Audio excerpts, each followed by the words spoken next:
शक्तिशाली महिला झाँक्रीको रूप मार्फत लिम्बू समुदायको आध्यात्मिक विश्वास, प्रकृतिप्रतिको सम्मान, पुर्खाप्रतिको श्रद्धा र आध्यात्मिक उपचारको विश्वासलाई कलात्मक रूपमा प्रस्तुत गरिन्छ। यस नृत्यमा पोसाक, परम्परागत मुकुट, घुङ्ग्रू, प्वाक र अन्य बाजागाजाको प्रयोग गरिन्छ। नृत्यको हाउभाउ र लयले देवी देवता, प्रकृति तथा पुर्खाहरूप्रतिको श्रद्धा अभिव्यक्त गर्छ। र अब स्वीकार्नुहोस् प्रस्तुति।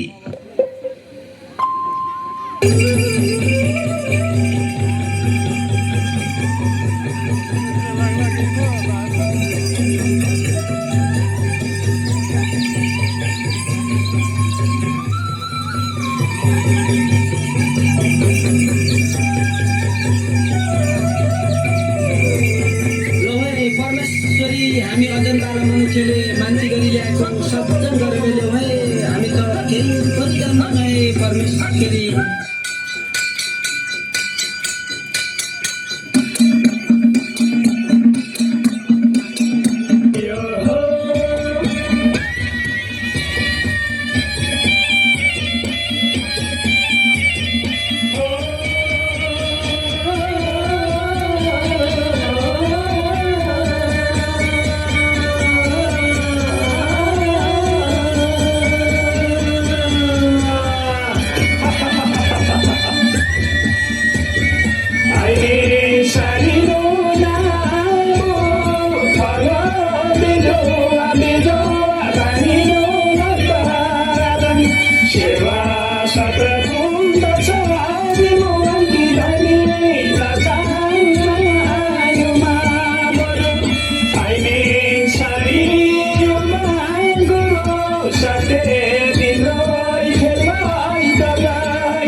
जो आजको